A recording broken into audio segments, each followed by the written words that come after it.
Hello, everyone. Welcome, welcome all of you to this first podcast on the coaching mosaic. I'm sorry we are a bit late. We had a little bit of the digital challenge. I'm Deveshi, and I'm super excited to introduce this series on the coaching mosaic. Now, why we're having this conversation? Last year, around this time, we had an initiative which we called 5 Days 50 Corporates. We had 92 conversation and did 32 introductions. And what we got that the hunger for coaching is growing, but the clarity on where it fits, it is still in a formative stage. And that is why we need to have these conversations where we are going to ask all these bold questions to experts like Abhijit. Where does coaching sit in the business strategy? Where does what the real ROI it delivers? So we are having this conversation when we have 2,000 ICF certified coaches in India by May 2025. What can be a best time, Abhijit, to have this conversation, right? So, uh, our guest, Abhijit, the Global Director of International Coaching at SP Global, an organization featured in Harvard Business Review, the winner of U Accelerate Award for Best International Coaching Program, is here. I can say a lot, but he's asked me to keep it short. 20 years of corporate experience, a Columbia University coaching certification, with the coaching certification, coached around 32 countries, is a lead for ICF Coaching Science community of practice.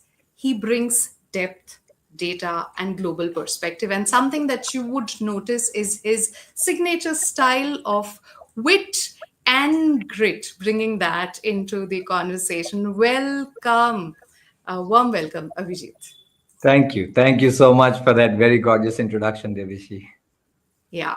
And the way, we want to start is by knowing the human behind the coach. So we're going to do this rapid fire round. I call it the coach's compass, and you have to give a one word answer very quickly. Are you ready? Yeah, Okay, absolutely. great. Always. Ever ready. So, one word your coaches use to describe you. Okay. So the recommendations are there on LinkedIn, but one word, yeah, maybe I feel that in their minds, they would call me a sparring partner because I challenge them a lot. Okay, got it. Executive coaching or career coaching? It's a blend of both. I mean, I'm actually more of a decision coach who helps people make decisions and wherever and whenever, Hmm, they're faced with crucial decisions that they need to make. wow, So maybe a decision decision coaching. coach. Yeah, that's a new word. What is your coaching superpower?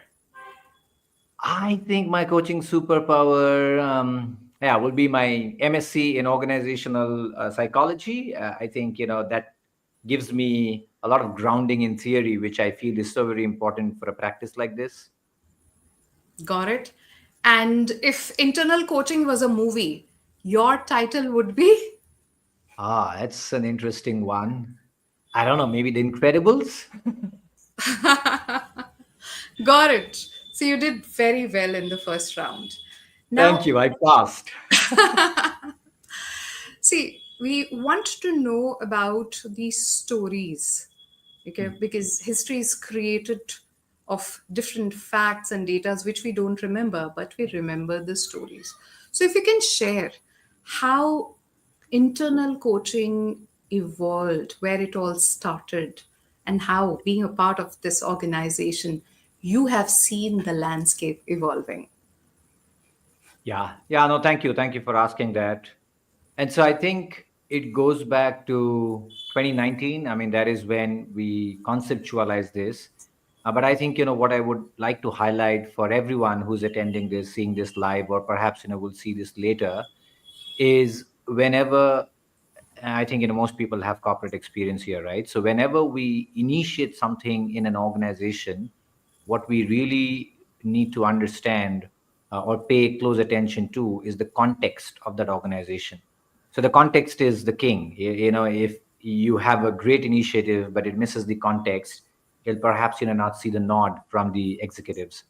So we paid close attention to our context. And just to give you a little bit more brief as to how this evolved, see, around 2019, and that was happening across, I think, the business landscape, our organization was also moving from career ladders or very, I would say, rigid career paths to the messaging that you own your career, which means employees own their careers. However empowering it may feel, we realized very quickly that it was not enabling enough for our people. That's because they never had the experience of doing this. They did not have the resources. They didn't know how to go about it. So that's why I sometimes say that empowerment without enablement actually means nothing. Yeah, it's a false hope. And the moment we realized that, we started running our brains as to how could we enable them. And we didn't want to be directive. We wanted some form of support which is non-directive, which allows them to explore their aspirations themselves, and also in a very confidential way, because some of these aspirations don't align to the immediate business needs and things like that. And that's where I think coaching was right there. It was lying in plain sight, and we said, well, why not? Yeah, we'll offer coaching to anyone and everyone who would be interested to explore and think a little bit about where they want to go, where they want to take their careers. And so that's how we pitched it. So we got the nod. I would say we were convincing enough, perhaps. And from there, if we look at today, of course, it goes through a maturity curve, right? I mean, any initiative that you launch, 6 years down the line, or whatever, 5.5 years down the line, now we see coaching plugged into leadership development. We see coaching plugged into succession planning, and so on and so forth. Wow. So it's now embedded in the culture of the organization. And that's what I think is very, very important, right? That once you see the early benefits, you then run your brain as to where else can this be helpful. And of course, again, it's a matter of reconvincing people that this will be transferable to another area or another, I think, domain. But yeah, I mean, I think once we embedded that, what we see in terms of the results, and I think I can share more about it as we go into the conversation, is that every organization operates with a certain level of awareness. The most common form of awareness that we see, Devishi, is participative awareness, which means where people are sharing their ideas, sharing their opinions, sharing what could possibly work. But as we embed coaching into the culture of organizations, we see organizations indulging more in reflective awareness, which is sitting with questions or Wow. developing the comfort to sit with questions even when the answers aren't there, or reflecting on their actions, which then informs what the subsequent actions will be. And it's very hard to quantify that, right? Because quantifying is always very, very seductive, at least in a corporate landscape where you're like, oh, what's the ROI? Yeah.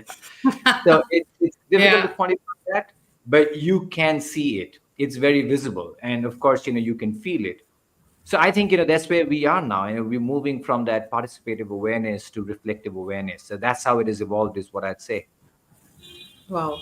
That's a beautiful shift, and that brings me to the next question, right?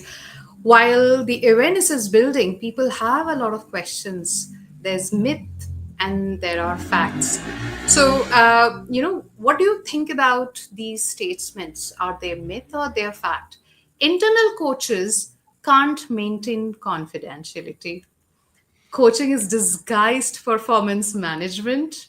Hmm. Coaching isn't is just HR's responsibility, and coaching can't stay neutral in power dynamics. Are they facts or Okay, they're yeah. myths? There are quite a few. So maybe, I don't know, we take one by one, some of these, and You look can at it. choose anyone. Yeah, I think all of these are important. So maybe we talk about it. Yeah. So confidentiality. If you look at the very first definition of internal coaching, right? It was a definition that Frisch had come up with, I think, back in 2001, and he said that it is a one-on-one developmental intervention, which is supported by the organization, provided by a colleague of those coached, and it is to shape and deliver individual personal growth. But 2001 was a long time back, right? I mean, it feels like it's a very, very long time. And so if you then see the definitions of internal coaching, the way it has evolved, in 2020, if we look at it, Baldwin and Cherry, they came up with a very, very, I would say, sophisticated definition. And they're saying that an individual within an organization who has received formal training and coaching skills, operating within a structured coaching arrangement, without formal authority over the coachee, and who facilitates the personal and the professional growth of others. And then this definition is very, very important, because the moment you do not have formal authority, it gives you the guardrails to build confidentiality in the coaching engagement. But if you do have formal authority, the structure or the construct becomes such that you may have to share. Yeah, so that's how we set it up in our organization. We are full-time internal coaches. We are bound by the ethics of the International Coaching Federation and the confidentiality arrangement, that I believe pretty much every coaching engagement should have. And we share only aggregated numbers. We never share names of people. We never share the Mm-hmm. content of the coaching conversations with anyone in the organization. Even when we are engaging in peer supervision amongst ourselves, we would say my coach. We would never use a name, just so that, yeah, things remain confidential. I think because it's very important, right? I mean, human beings come to the coaching space being their most vulnerable selves, and it's only human to be able to honor and respect their sharings, and not yeah, I don't know, make, yeah, case studies out of it for organizational benefits, or yeah, whatever other purposes it could be. So I think that is on the confidentiality side. So I think it really depends on how you set it up. If you set it up in a way where there's a lot of information flowing out of the space, and that is one of the biggest, I would say, objections to internal coaching, Mm-hmm. then yeah, I mean, you will see very low, I'd say, yeah, very low utilization or very low adoption of internal coaching. But if you set it up in a way where it's guarded and it's a safe and a protected space, and it's sacrosanct, the confidentiality is sacrosanct, you will see a lot of uptake. And we've seen that. We've seen almost around 5,000 people, or more than 5,000 people, engage in Wow. coaching over the last 5.5 years. That's a Yeah. big number. 5,000, is it only in India or across the globe? No, this is across the globe. I don't have the India numbers handy, but yeah, this is across the globe, across, I think, 46 countries. Um, yeah, but I think bottom line, what we can say is people repose their faith in the space, and we have been able to honor that. And that's what led or encouraged other people to take advantage of the space. So, what is the criteria for someone to participate in this entire coaching Yeah. process? Who can be coached? Yeah, that's a very good question, because I'm also a researcher of coaching, and I think, and it's been a couple of months that I submitted my dissertation on internal coaching, and I've researched a lot of organizations. Yeah, so every organization does it a little differently. So for some organizations, it's for leadership development, where it's a 6 months program, certain number of sessions, people get nominated, and so on and so forth. And so we ran our brains around that and said, yeah, do we want to do it that way? Because we also wanted to offer it to everyone in the organization, irrespective of their level, irrespective of their tenure. We said we need to take this out of the boardroom to democratize this. We really can't just keep it locked to certain people, which seems like elitism, yeah, at least to me. Mm-hmm. So we said, actually, no criteria. Anyone who is willing to come and have a conversation can have a conversation. But that did allow, not allow, but also kind of force us to think about the length and the frequency of the engagements. And so you'd see a typical coaching engagement, I don't know, maybe a leadership, coaching engagement would last anywhere between 6 months to 1 year with a certain number of sessions, which means people get locked in. Yeah. And sometimes we see that these people are inventing topics because now they have these sessions to utilize. They don't know what to do. So it's a sort of pressure that they're under. So we said we don't want to do that. If someone needs one session just to clear their head, they get that. But if someone needs, I don't know, maybe 8 months, 16 sessions, they get to do that too. So they get to choose what the length Yeah. is, what the frequency is. And so that's the construct. I mean, everyone can come. There is no bar as to who can come, who cannot come, and they can choose how long they want to do this for and how often they want to do this, because that I was think this our this concept.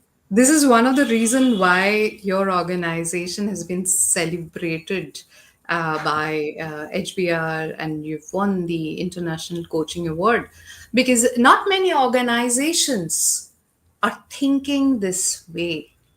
Mhm. So my next question is, what people ask is about what is the ROI.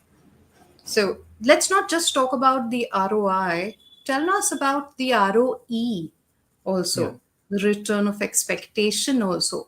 What was said, what was created. And there might be impact, the impact might happen in different ways. What you're sharing is beautiful.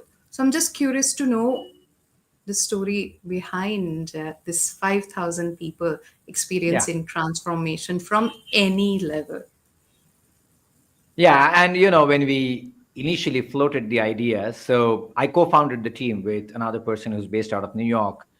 Between the two of us, we would joke that we are a bootstrapped startup at the point. It's just the two of us, and if we can do something about this, then maybe we can go and ask for VC funding, which is like go and pitch it to the executives, saying, hey, can we have more resources, not just in terms of people, but in terms of tools and technology and so on and so forth. And I think that's important to understand that we need to measure different things at different points in the maturity curve, right? Because what you're able to produce in a year is not the same what you're able to produce after 5 years. So, and there's a lot of, I would say, research around it. Jonathan Passmore has done some maturity curve around the executive coaching in organization, sort of a model, and so on and so forth. So if you look at the starting point, what we really measured at that point is adoption. How are people adopting, or how many people are adopting? And there is, again, a change adoption model, so there are certain numbers to it. So we started mapping it to that numbers, that are we seeing the typical adoption that we would see for a new initiative. And I'm saying luckily, but we did a lot of promotions around this. We did a lot of awareness building around this. But luckily, we had those numbers. So the first year was really that. And then from the second year onwards, we Hmm. started measuring internal mobility. Well, are people moving jobs within the organization because of this? We did see that people are. Our internal mobility rate typically was around a 23%, but we saw people who underwent coaching were actually around 47%, and 47% of them were moving jobs internally. So, which was almost 2x, and that gave us more hope. And then we started, third year, fourth year onwards, we started measuring, even more complicated stuff, which means, oh, well, people who were getting coached. This is almost like random controlled trials. Think of it that way, right? So we were measuring people who are undergoing coaching. Are they getting, more bonus payouts? Are they getting, more hike, merit hikes? Are they learning more than the others?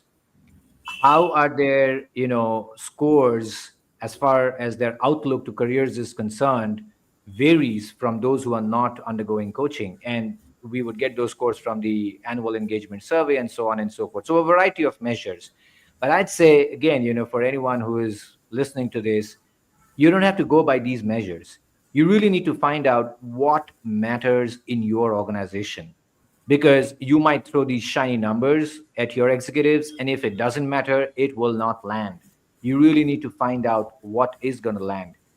And it's a matter of, again, some coaching conversations with the executives to find out what lands for them. So coaching is embedded everywhere. It's just not, as a separate initiative.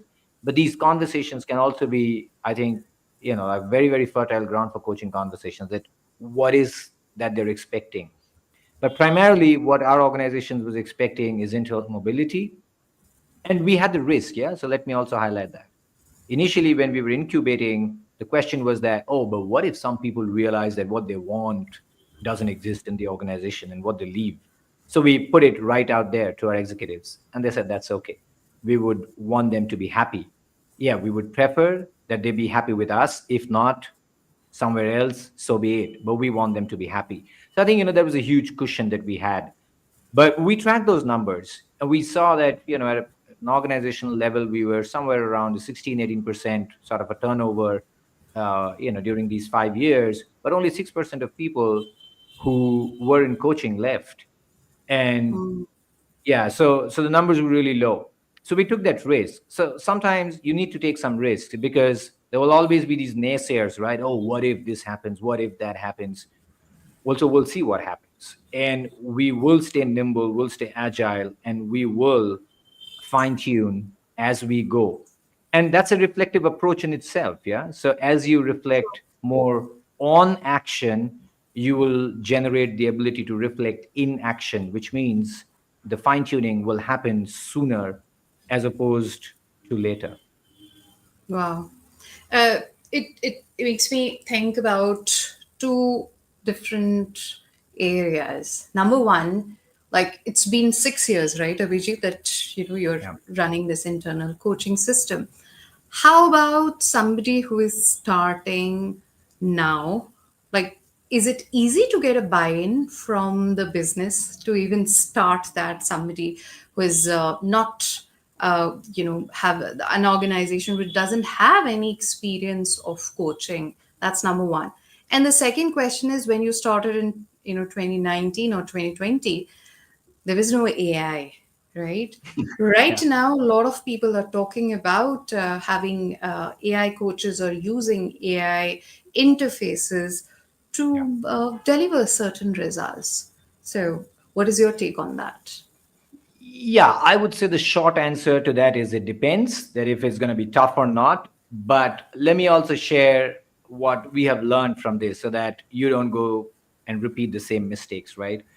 Mm-hmm. Typically, what I've seen, yeah, and from my research around internal coaching, is that it is pitched as a panacea or as a silver bullet to a lot of things, right? Wow. The fact is, it is not. The fact is, it is yet another modality that you can offer. The second is the way it is pitched. Sometimes it is pitched as like, oh, this is a really great thing, and so on and so forth. But there is no heed paid to the research that already exists about the efficacy and the effectiveness of coaching. It exists, yeah. So we need to pull from that because we need to show how this is going to help. Because I'll tell you what, to explain coaching is very difficult. To experience it is easy. To explain it is very difficult. Yeah. And to explain to people who are not aware about it is even more difficult. So I think, their minds immediately go to, oh, what are we going to get in return? Right. And whatever that is, return to investment, return to expectations. But what are we going to get in return? The research exists about that.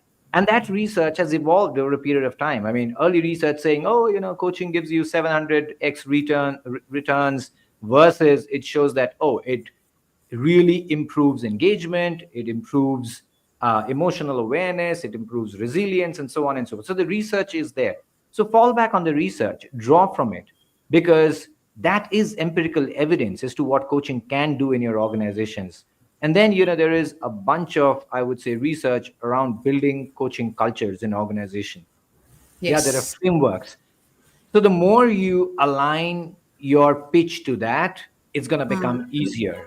It's not just going to be your opinion, but now you have solid evidence behind what you're proposing. Yeah, so you're going to be a lot well prepared to generate a buy-in, and it will, like your tone will be that of conviction, not of, oh, please allow me to do this. So this, what you're sharing, is gold, because this is the first time I'm part of the ICF awards committee, and there we have the case studies. But what you're talking about is not something which is a quick read or a easy read. So I would invite you, Abhijit, to share some of the resources with us, with our audience, because we need to help the business to take data driven decision, right? Oh, And yes, absolutely. And just to interject, sorry, Devashi, I just thought, see, case studies are absolutely brilliant because they give you a Mhm, blueprint, but it is a little comparative in nature, right? And so, when people read it or when organizations read it, they might go like, what happens to the individual? We are never going to be able to do that because they had this, right? mhm, Because in itself it is comparative in nature. But when we refer to research, it's like, wow, this is what it can do. So it builds a very, very, I would say, compelling vision for the future, and then we are motivated to act towards it. So see, organizations are I would say a group of organisms, right? So mm. the way an organism would respond to comparison is what happens when they read case studies. But when they read research, it really builds a very, very compelling vision for the future. So yeah, case studies are better, but yeah, I would say the best are the research papers. Yes, and we'll be waiting for your dissertation to come out. And I hope it's going to be available for public to know, be aware, and ask questions. So, the last question which I had for you before we end is, what can a coach who is into this journey, who is interested about, being an internal coach, what are the steps a coach can take? And what are the steps an organization who is interested to introduce internal coaching in their ecosystem can do? Any Yeah. actions that you can suggest? Yeah, for sure. And I think, for coaches, if you are a coach, yeah, and when I say if you are a coach, I mean you have the necessary education, you have the necessary accreditation to coach, yeah, because it's a murky land, right? I mean, so yeah, if you have that, just go and offer coaching. When I was doing my dissertation, I actually came across organizations with people who were certified got together, they started offering it, and then the higher ups like took notice and they were like, whoa, you're offering this, what do you need from us to scale this? And then it was like really easy for them to say, oh, we would need this. So if you are a coach, just go offer coaching. Yeah. And of course, there are, I would say, ethical boundaries as to how you recruit people and how you offer coaching and how you keep everything confidential. So if you need some help, do reach out. I'm more than happy to have some conversations and really provide some sort of consultation, because it would be my heart's desire to see more and more organizations indulge in internal Wonderful. coaching.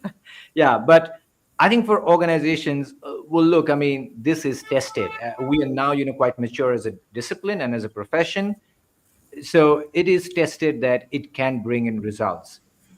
So I for organizations, I'd say that you know get that awareness, which means reading stuff and just trying it, experimenting with it. I mean, in 2019 when we started, we call this a great brand experiment. If it succeeds, we do it. If it doesn't succeed, we roll it back, which is okay.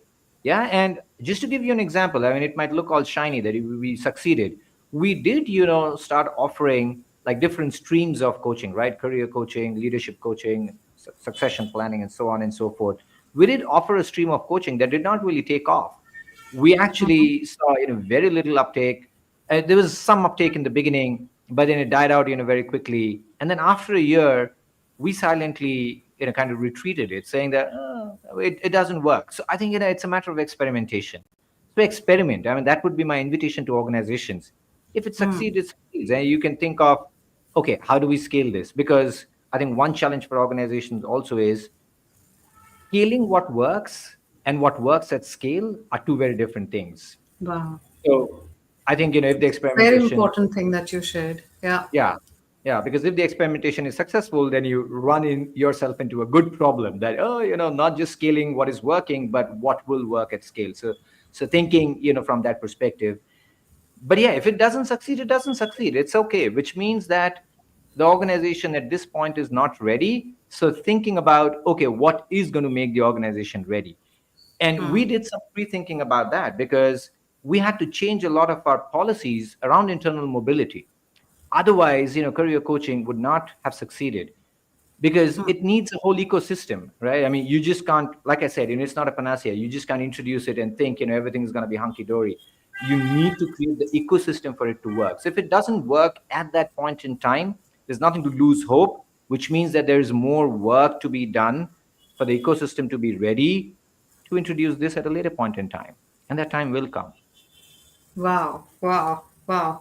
So this conversation has taken a very different direction, and we need to have a second episode. But looking at the time, Abhijit, the key takeaways for me is to start. If you never ask, the answer is always going to be no. Start becoming an internal coach, and you are going to experiment around the, along the way, and there's no one answer which is going to, or one framework which is going to fit for you as an organization. So on that note, thank you so much, Abhijit, but we need to have another conversation. There's so many questions that I personally have in, and the audience would want to know. So, No worries. for anyone and everyone who's watching this, if you want your organization to have, one of the coaches, go ahead and, share a coaching awareness workshop, go ahead and do it. We're happy to do it for you. You can write to Abhijit, and he's happy to share us a toolkit and, consult on how you can do it, know the best practices. And if you're a coach, please, you can join the task force. We are forming a task force who's going to ask all these important questions. Today, we have just taken the first step in asking these questions, acknowledging that it exists. And we need to have multiple conversation to reach a stage where everybody is playing the game. So thank you so much, Abhijit, for being there and leading the landscape of internal coaching. We're going No, to come back, absolutely. Thank and you. And happy to be thank your you guest so whenever you much. will have me. Yeah. And see you all in the next episode. We'll share the details soon. Thank you. Thank you so much.